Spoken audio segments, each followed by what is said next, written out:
But the reality is, somewhere along the way, there's going to be probably some kind of poor behavior. Right. It might be disrespect, might even be defiance, and we are going to have to deal with that. Mm-hmm. And so certainly, we talked earlier, we don't have high levels of authority, so we can't just jump on them, right? No, a hard line backfires. Exactly. So we need to kind of walk them through that. Welcome to the Blended Family Breakthrough Podcast. We're your hosts, Mike and Kim. We believe in a world where blended families can experience a future full of hope, connection, and peace. That's why we offer tools, strategies, and guidance that move you from a place of confusion and conflict to experiencing a life of confidence and connection. We're so glad you're joining us for authentic and sometimes comical conversations as we cover everything from romance to parenting, and yes, even dealing with that difficult ex. So if you're ready to experience breakthrough in your blended family, you're in the right place. Let's dive in. Well, hey there, welcome, and thank you so much for choosing to hang out with us today. We are grateful for every opportunity we have to support you and help cultivate hope for your blended family. Mm-hmm. And you know what? We would love your help too. Would you give us a star rating and a review over on Apple Podcasts or Spotify? You know, we recently heard from one listener who shared, this podcast is a gem for anyone looking for helpful, real-world advice presented in an easy-to-digest format. The clear explanations and thoughtful discussions make even complex topics feel approachable. Man, thanks for that feedback from listener K Hummel 79. We so appreciate you. Yes. You know, ratings and reviews like this are encouraging to us, but more importantly, they help other couples just like you choose where to spend their time and effort learning and growing in their blended family. So, if you're finding value in the show, leaving your review is one simple way that you can support other couples to decide how they're going to invest in their blending journey too. And we just want to say thanks in advance for being willing to share. So with all that, now that my infomercial's over, honey, let's hop in. What is it that we're focused on today? Yeah, well, today is all about a strategy for those times when a step-parent is left alone with their stepchildren. Now, before you bio parents tune us out, you need to know that you play a critical role in this strategy. So hang in there with us. Now, for many step-parents, extended alone time with their stepkids can bring a whole mix of emotions. Whether it's a pre-planned few days or a spontaneous few hours, these opportunities can feel both exciting and overwhelming. What you probably want is to be able to enjoy this kind of one-on-one solo time, to have fun, build connection, and make great memories with your stepkids. You might picture things like playing games and laughing and rocking out to music and bonding.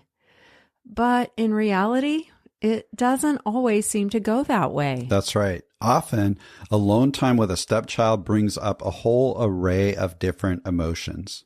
Things like fear, frustration, maybe even dread. I remember when Kim needed to take a short trip and I was left alone to watch Annika for a few days. She'd been making some poor choices at the time, and I was really dreading that experience.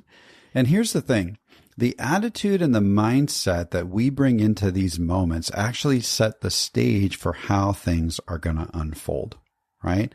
So if as a step parent, I start out feeling really anxious and I'm unprepared, or maybe I'm dreading this time, then guess what? Chances are we're going to experience something negative.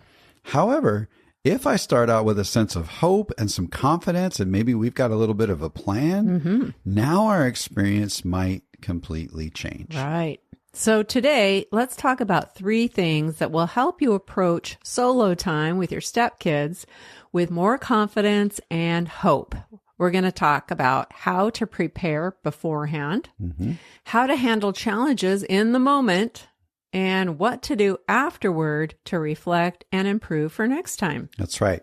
So let's start by talking about what we're going to do beforehand, kind of setting ourselves up for success. Well, one of the first things we can do is anticipating the tension points. You know, Something that can be really helpful in parenting is the fact that kids' behaviors are predictable, right? It's great to know that, hey, we kind of know how this kid's going to respond in different scenarios. And so as partners, we need to talk about that and consider the typical points of tension for each of the children.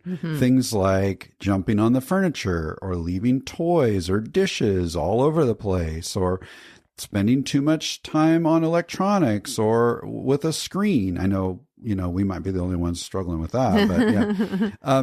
Neglecting to do basic responsibilities like homework or whatever. Or, boy, if it's overnight, forgetting, well, quote unquote, forgetting basic hygiene, like brushing teeth and things like that. These are things that are patterns for kids. And when we can get ahead of those and talk about it as a couple, we can actually start preparing for this time or these tension points that could emerge. Yeah, we can anticipate it. Yeah.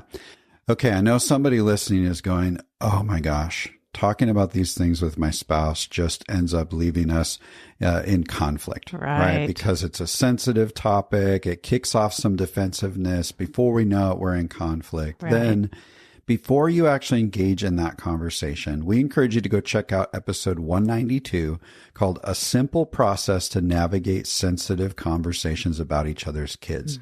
And that's going to give you some really practical tips that'll help you to stay on track in that discussion. Yeah, we need to be able to have those conversations. Yeah. Now, in a few minutes, we'll share an effective strategy that'll help you work as a team to minimize these predictable behaviors when you're left in charge and how to respond when they do happen. Yeah. But first, let's plan for fun.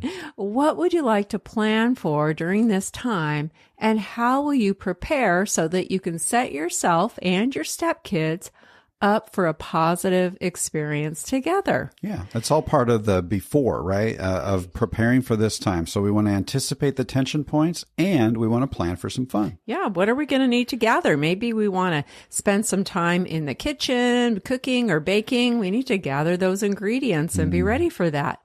Maybe your stepkids enjoy things like crafts or puzzles. What kind of things can we be preparing to do, or at least to offer during that time? Or what about a small outing you might want to do together? Maybe a zoo or a museum, an arcade, something like that. Be thinking about fun activities that your stepkids enjoy and then plotting out, how are we going to make that happen? Exactly. Yeah. Okay, so we've anticipated some of those tension points. We've begun to plan for what we want to do from a fun aspect. Now, we've got to figure out how are we going to actually move toward this alone time that a step-parent is going to have with a stepchild. And part of the preparation there includes figuring out what this power dynamic in our home looks like. In a blended family, it's the bio parent who holds primary authority with their biological children. They have the authority with their kids that a step-parent just simply doesn't have. A step-parent starts off with some positional authority, kind of like a teacher or a coach. Your position as step-parent gives you a little bit of authority, but it's very limited. The reality is it takes time for a step-parent to grow in their role. And over time, they have to earn trust and respect from their stepchildren before they can really be effective with any kind of real relational authority. And certainly when it comes to discipline, right? Direction or correction. So in the meantime, what happens when a step-parent ends up still needing to be left in charge? Right. Well, since they lack that authority of their own, a step-parent needs to be able to borrow authority from the bio parent. And this is where our major strategy comes in, called a transfer of power. Okay. The transfer of power is actually delivered by the bio parent before they're going to leave and leave the step parent in charge. Right. Remember, Kim said earlier, bio parents don't check out because you play a major role in this overall strategy. Yep, right? It takes two. Exactly. So the transfer of power is pretty simple, but it's so important. And it entails a few things. First, we want to let our kids know who's in charge while we're gone. This is setting the expectation right up front. So we sit our kids down and we say, hey, I'm going to be out of town for the weekend or gone for the day, whatever it is. While I'm gone, your step parent is in charge. That's right. Simple as that. Just verbalizing and letting them know, hey, step parent's in charge. Yep. Then you want to set some expectations. Now, remember, we talked about some of those predictable behaviors. So we're going to address some of those. And we're going to set some boundaries around what not to do with our kids. So, hey, kids, while I'm gone, no jumping on the furniture. Don't leave a mess in the kitchen or all over the house. Clean up after yourself. And then you want to give specific limits on electronics or TV, whatever the struggle is that you've seen. That's where you want to set some boundaries. That needs to come from the bio parent up front. Then you also want to give some instructions around what the kids need to take care of while you're gone. So, hey, while I'm gone, I expect you to get your homework done. I expect you to be respectful. I expect you to get your teeth brushed before bed and have some fun while I'm gone. Enjoy this time. Yeah, absolutely. So important. Again, so it's really quite simple. Let them know who's in charge, which it's pretty much the step parent every time, Yeah, it's right? kind of the same thing you do when you hire a babysitter and leave for the night. It's, hey, kids, the babysitter's in charge while we're out. Yeah, really simple. Step parent's in charge. Don't do these things. Make sure you do these things. Yeah. It's not complicated. The transfer of power is what will set your partner up for success while you're gone because you're handing over your authority. Exactly. Okay, so all of that is what we're doing to prepare for this time for the step parent to be in charge of the kids. We're going to anticipate the tension points. We're going to plan for what might be fun. And then we're actually going to deliver the transfer of power from the bio parent to the kids saying, hey, step parent's in charge. Here's what's not to do. And here's what we do want you to do. Right. Okay. Now, also, before you're actually left in charge, you might want to ask the step parent, what does self-care look like for me? Because sometimes us step parents actually need to do a little bit of preparation before we have to pour all of our energy into caring for the kids for whatever that period of time is. Right? So how might you get a break before this time hits? Are you an introvert who needs a little bit of alone downtime? Are you an extrovert who needs to go to coffee with a friend and just get a little social time to charge up the batteries? Think about that. What are you going to do to recharge your own energy? Yeah, don't go in with an empty tank. Yeah, absolutely. Another thing you could do is maybe plan something to look forward to in the near future. Like maybe right after you're going to have this alone time with stepkids. Maybe you and your spouse are going to plan a date night for the week after they get back from their trip or whatever it is, so that you have something to look beyond this alone time that could have some tensions in it, so that you have something to look forward to. And you might also put in some pre-planned learning time, right? Focusing on the realities of blending can sometimes set you up with helpful expectations as you prepare for this solo time. Kind of like that episode I just talked about of how do I talk to my spouse about the concerns I have about their kids, right? And we'll have some links in the show notes specifically for step parents that can offer some helpful insights and encouragement along the way. So we're doing all of this kind of ahead of time to get planned. And it's really not that much, so don't feel overwhelmed by it. We're just kind of breaking it down for you today so you can have some categories to think about. Yeah, what you don't want to do is wing it. Exactly. All of these steps are going to set you up for success and give you more confidence. Totally. So we've named the tension points. We've got some plans for fun. Bio parent has set the expectations with the kids by doing the transfer of power. Step parents all energized because we've had some good self-care time. All right, now we're actually launching into this solo time with a stepchild or stepchildren. Yeah. Okay, so let's talk about how are we going to manage ourselves during that solo time, hon? Right. Step parents, do your best to stay upbeat and positive, even when you can feel some tension. There's bound to be some tension. Anticipate that. But do your best to stay upbeat. Don't let a child's bad attitude dictate your attitude. Focus on positive truths about yourself, such as, I bring value to this family, or my intentions are good, or even, This isn't about me when a child is acting out. It could be they're upset about something unrelated to me. Try not to take things personally. Okay? Really think about what's true in this moment and hold on to that rather than tanking out emotionally. Yep. It might be a good idea to keep some upbeat or soothing music on in the background going on just to help ease the tension. And if you need to, take a short time out for yourself. Just lock yourself in the bathroom or go in the back room. Take some time to breathe, pray, or meditate. Do some self-care. Do what you need to do for yourself so that you can show up as your best self when you're with the kids. Yeah. It's about self-management, right? And the more we manage ourselves, the more we're going to positively influence how the kids are responding, even when it's a really tough moment. Exactly. So, yeah, we set the tone as the adults, right? We don't have to trip over the tone that the kids are setting. That's right. Yeah.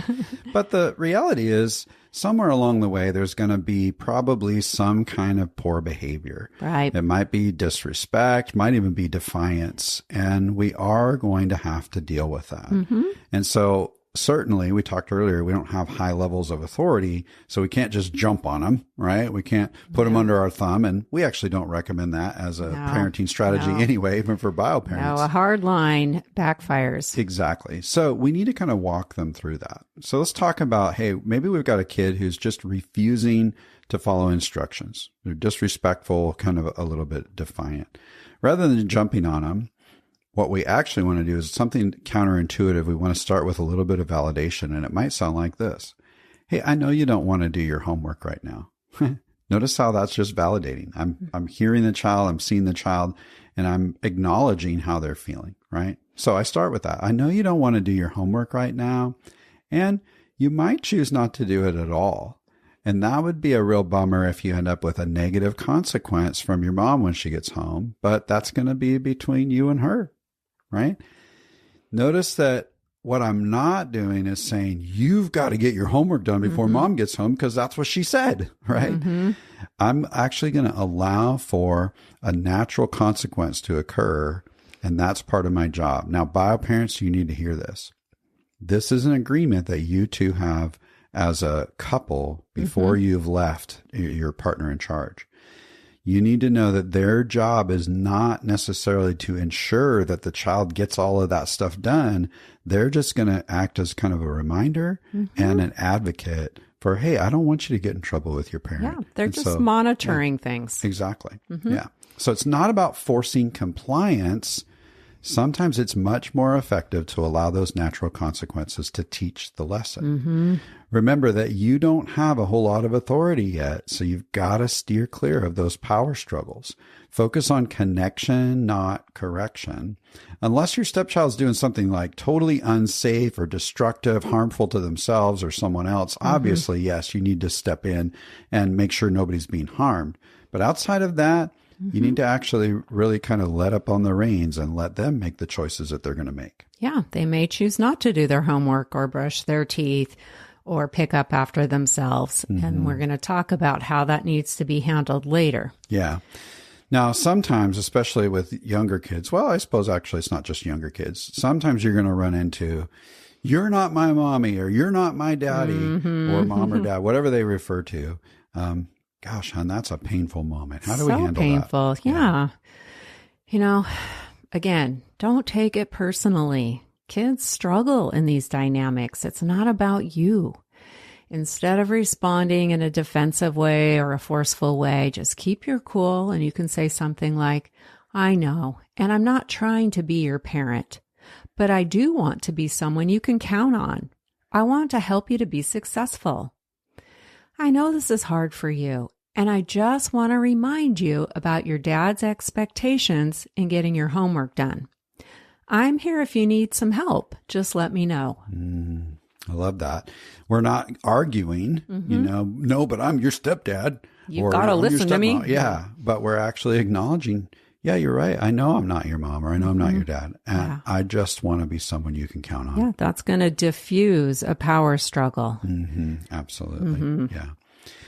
So we're managing ourselves in these moments. And, you know, when we have like really blatant poor behavior, blatant disrespect right in front of us, you got to remember this little phrase. Don't take the bait.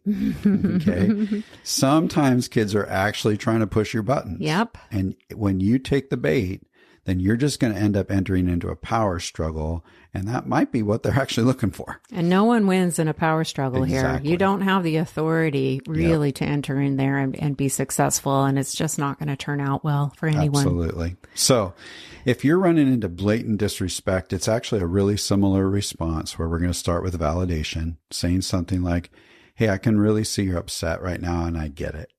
Okay. Remember that starting with validation often helps to diffuse whatever negative behavior is happening in the moment. It might not completely get rid of it, but it helps diffuse it. Yes. So we might say something to a child who's displaying blatant disrespect, something like, hey, I can see you're upset and I get it. I'm here if you want to talk about whatever it is that's going on. However, in our family, respect does matter. And right now, that's not what's happening. So we need to adjust how we're treating each other. Would you like to start this over, or do we need to take a little time apart so that we can speak respectfully to each other? So notice I'm validating, but then I'm jumping right to setting a kind boundary. In a very calm way. In a calm way. And you can tweak the wording and apply it to lots of different situations as well. Like in our home, safety matters, or in our home, it's not okay to break things, or it's not okay to harm things, or it's not okay to jump on, mistreat our furniture or whatever it is. You can use that same approach to kind of tweak things. And then offer options. Notice, do you want to start over? Like we could do this right now. Or do we need to take a little bit of downtime so that we can come back to it and speak respectfully, right? Starting with validation, holding a boundary, giving a choice of how we're going to move forward from there. That can often diffuse and at least get you over the hump until bio-parent comes home. Yeah. Yeah. Anything to add to that, honey? Just stay calm. Yeah. Yeah. Don't let kids push your buttons. Calm down, calm down. Yeah, absolutely. So we've prepared ourselves ahead of time, right? We went through that whole process. Now we've talked about, okay, what are we doing during? Yes. Part of that goal is not about compliance and getting them to do everything the bio-parent told them to do, but it's really about just guiding them, reminding them, and being present with them, making sure they're safe. And we're not taking the bait if something does go down. We're managing ourselves and staying calm through the process. Now, bio-parent comes home and we've got to talk about, okay, what do we do after all of this through reflection and doing a little improving as well? Yeah. So for the bio-parent, they've got some follow through to do here. Now, if the expectations you set were not met by your kids, or if your kids behave poorly, then it's the bio-parent who needs to follow through and address these issues or deliver consequences if needed. If there isn't any follow through, the transfer of power will fall apart next time. Exactly. Because your kids will know that it doesn't matter what you say. Yeah. They're going to get to do what they want anyway. When a bio-parent doesn't follow through, it actually erodes the power that the step-parent is trying to build. Yeah. Because it basically tells the kids, I'm not going to get any consequences or repercussions from this, so you don't have any power over me at all. Yeah. So it's really important, if you set the boundary ahead of time before you left, that if they didn't follow through, that you've got to be able to deal with that when you get back. Yeah. Now, if during the solo time, the step parent sets a boundary, the bio parent needs to uphold that in front of the kids, even if they don't agree with it or don't agree with how it was handled by their partner.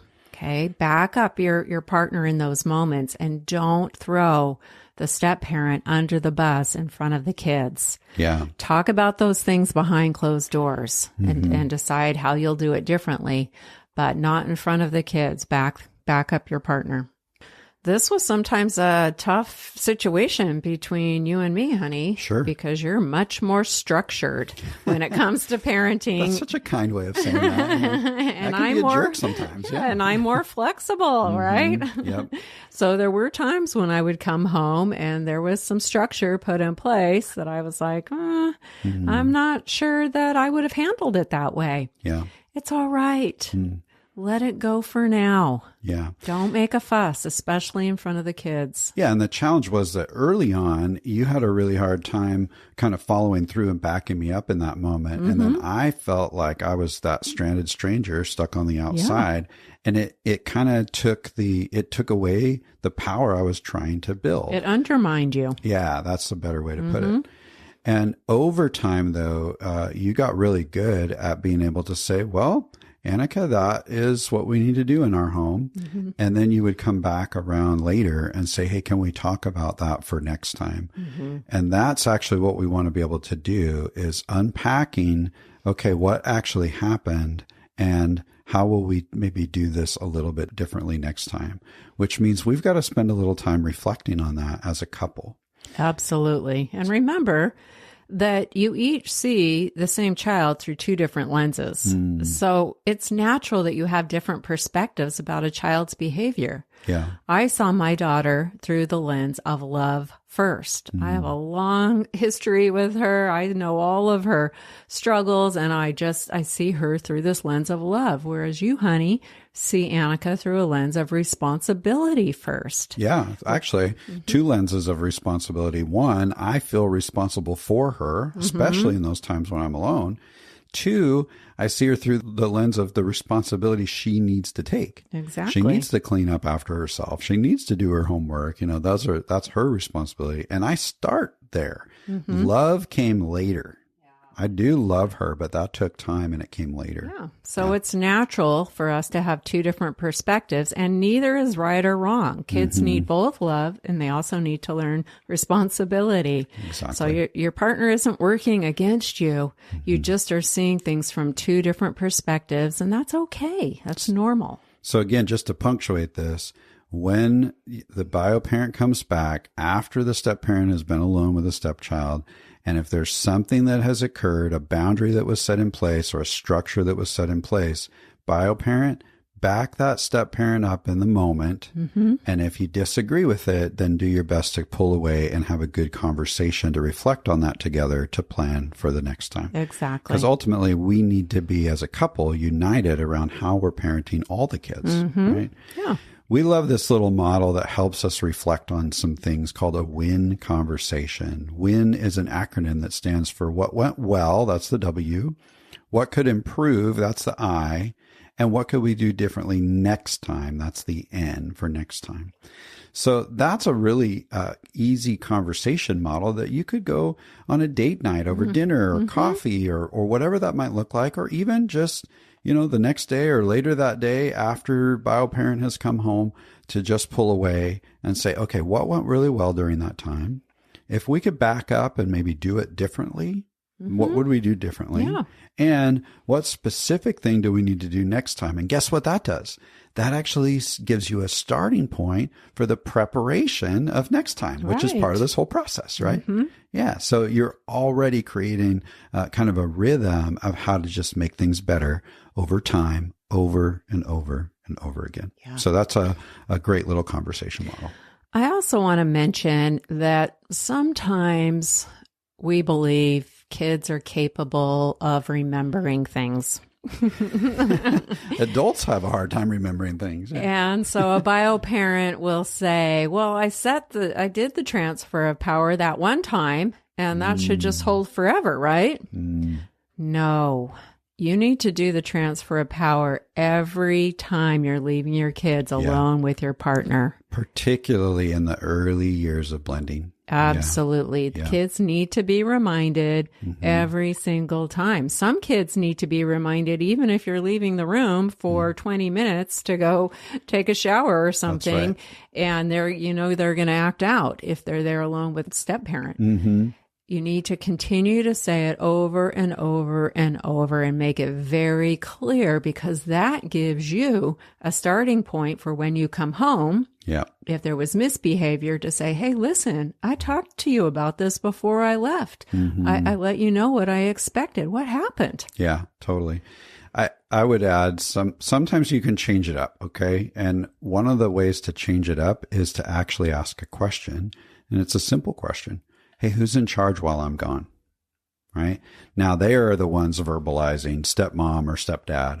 But the point is we're still calling attention to it. That's what we actually want to do. Yeah. So even if the kids are groaning, oh no, stepmom's in charge, that's okay. Do it anyway.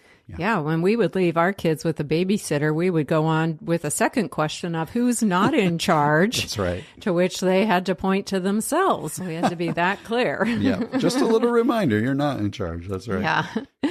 Here's the bottom line. If you've noticed that extended alone time with your stepchildren brings about anxiety, frustration, or fear, that's normal. The reality is it takes time for genuine connection, trust, and mutual respect to develop in step relationships. That doesn't happen overnight. Don't try to force yourself into a disciplinary role or take authority. This could impair bonding and lead to disconnection or pushback. Instead, understand your unique role and work with your partner to implement the strategies that we shared today. And if you'd like to learn more about effective step parenting, we'll put links to some previous episodes in the show notes just for you, like we mentioned before. Get in there and learn. That's right. And the primary keys are preparation and partnership. You want to be proactive and mindful about how you approach solo time. You want to stay positive, plan for some of those potential challenges, and then use the transfer of power every time. Afterward, just reflect on how things went so that you can grow and plan for the next time. Yeah, you can keep improving. That's right. You're never going to regret putting in the effort to be intentional, prepared, and remain hopeful. Exactly. Now, we said earlier that it takes time for a step parent to grow in their role and that they've got to earn trust and respect from their stepchildren. This can be especially challenging with teenagers. So next week in our Simple Step bonus content, we'll explore how to build mutual respect with your teenagers. And this isn't just for step parents. Bio parents also need to understand this new stage of development and focus on healthy ways to create respect in your relationship. That's right. And if you want to make sure to catch those bi-weekly bonus Simple Step episodes, make sure you're subscribed to the show over on Apple Podcasts or Spotify so you don't miss any of them. All right. Well, thanks so much for joining us today. We're going to make this episode a wrap. Until next time.